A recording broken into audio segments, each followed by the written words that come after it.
Hello friends, myself Dr. Nidhi Darbari on My Education Treasure. Today in my present video I am going to discuss about the philosophy of Nyaya part 1, its epistemology, Pratyaksh or perception. Epistemology of the Nyaya school of Indian philosophy.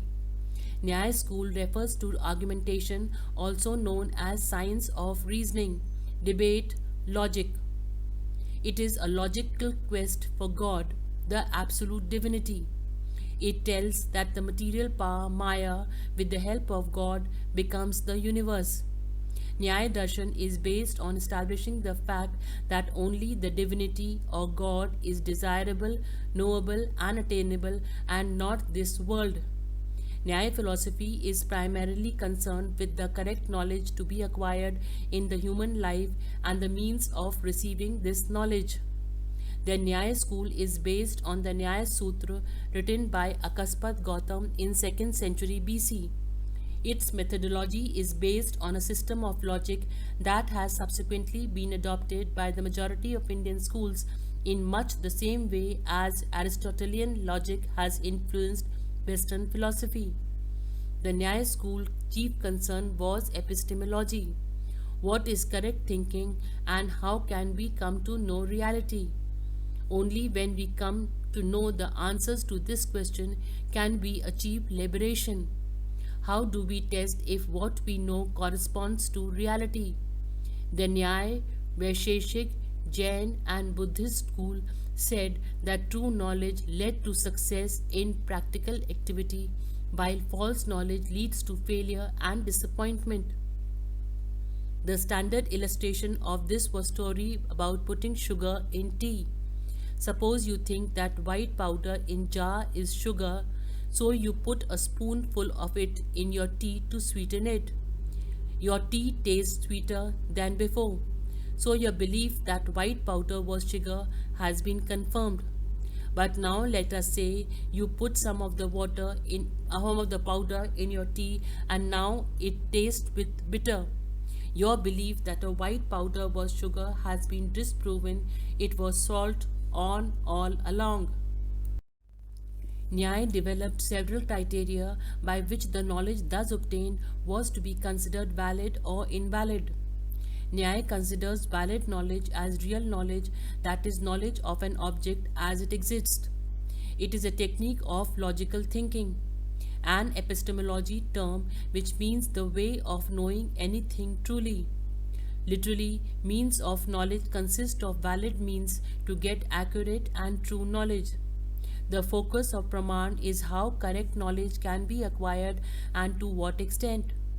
The Nyaya theory of reality is based on Nyaya knowledge. The Nyaya epistemology considers knowledge, Gyan or cognition, Buddhi as apprehension, Uplabdhi and consciousness, Anubhav. Knowledge may be valid or invalid.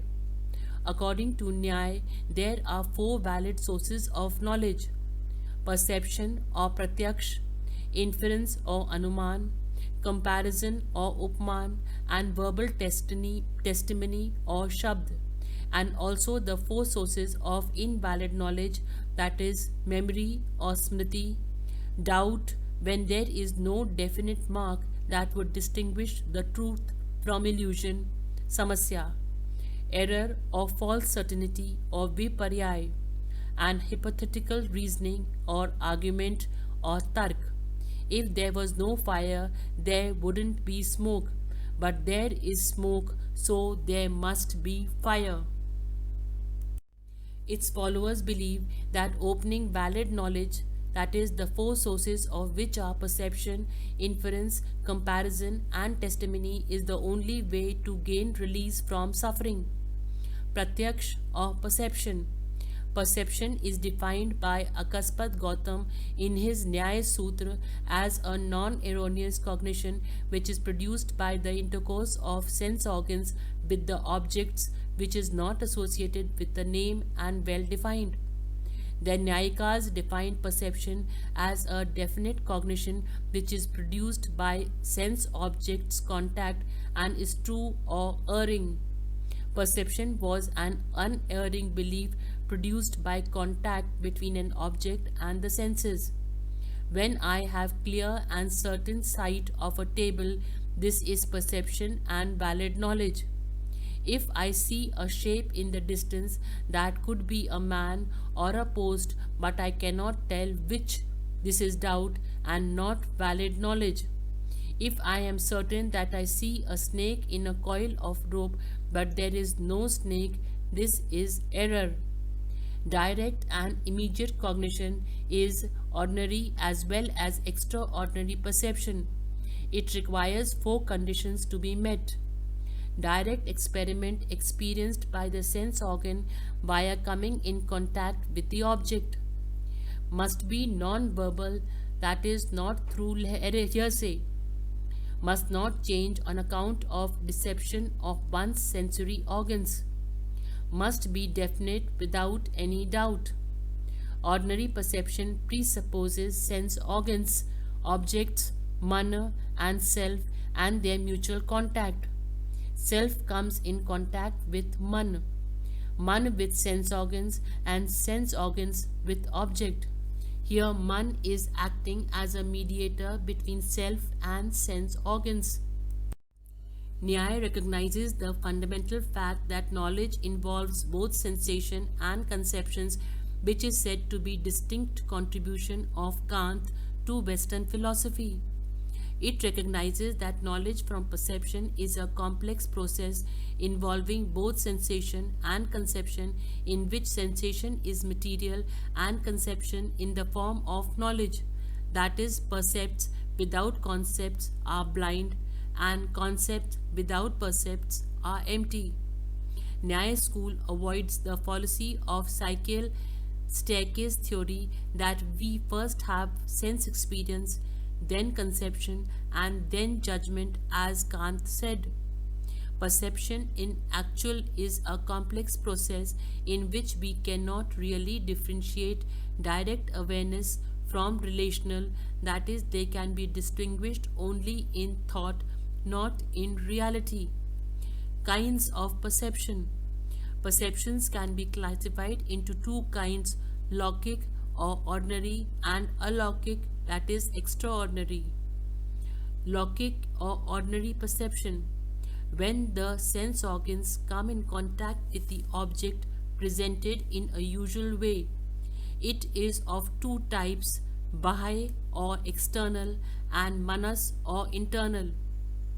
Internal or mano pratyaksh, mana, internal sense organs come in contact with the physical state, which results in process like pain, pleasure, affection, desire, cognition, etc. External or bahy pratyaksh. 5 external sense organs come in contact with external objects. The former is due to external sense of sight, hearing, touch, taste, and smell, and latter is brought about by mind's contact with objects present to senses. Logic or ordinary perception are divided into 6 kinds: chakshu or visual, sravatra or auditory, sparshna or tactual, rasana or gustatory, gharjana olfactory, and manas or internal or mental. Manas is the internal organ which receives such qualities of the soul as desire, dvesh or aversion, prayatna or striving or willing, sukh or pleasure, and dukh or pain, and buddhi, cognition. Alaukic or extraordinary perception accounts for cognitive states that are perceptual in character but distinct from those commonly experienced. If the objects are not ordinarily present to the senses but are conveyed to them through an extraordinary medium, we have alaukic or extraordinary perception. Such perception are of 3 kinds: Samanya Lakshan. It is the perception of universal. For example, cow becomes a cow because it has the universalness of cowness. Gyan Lakshan. Perception through association. Object is not directly presented to a sense organ but is derived by the memory to past cognition of it. For example, I see a fragrant rose. If you found the video to be informative and interesting, I request you all to please give a like to the video to motivate me, share it with others and subscribe it so that whenever I upload a new video, you will get a notification. It is a complicated perception through association. Some different sensations become associated and form one integrated perception. The theory of illusion accepted by Nyaya called Anyakhyat is based on this kind of perception. When we mistake a rope for a snake, the idea of snake perceived in the past in memory through this extraordinary Gyan Lakshan is confused with object, that is rope, which is directly presented to represented object. Anitha means elsewise or elsewhere. Yogaraj. This is intuitive or supersensuous and immediate perception of object, that is past, present and future, possessed by the yoginis through the power of meditation. It is like the Keval Gyan of the Jains, the Bodhis of the Buddhist, the Kaivalya of the Sankhya Yoga and Aparoksh Anubhuti of Vedantins.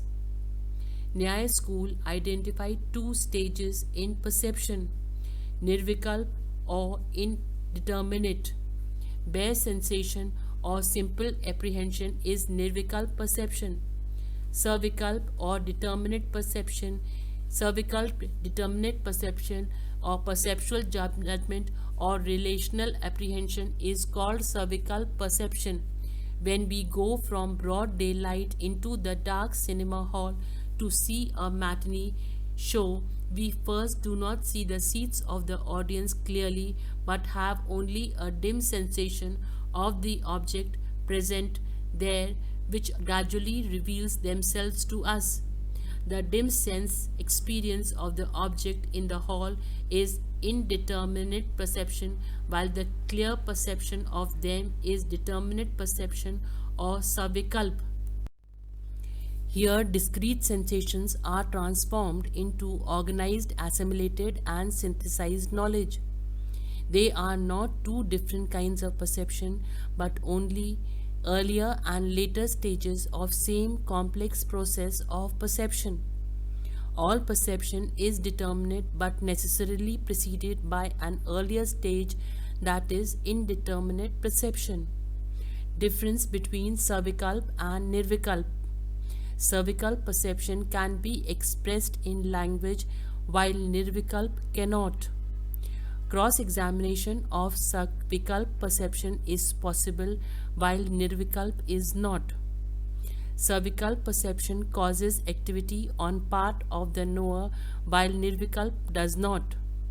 Cervical perception may be valid or invalid, but no such case with nirvikalp perception. Cervical knowledge may be perceptual, analogical or inferential, while nirvikalp knowledge can be only perceptual. Thank you very much for patiently watching the video and don't forget to subscribe.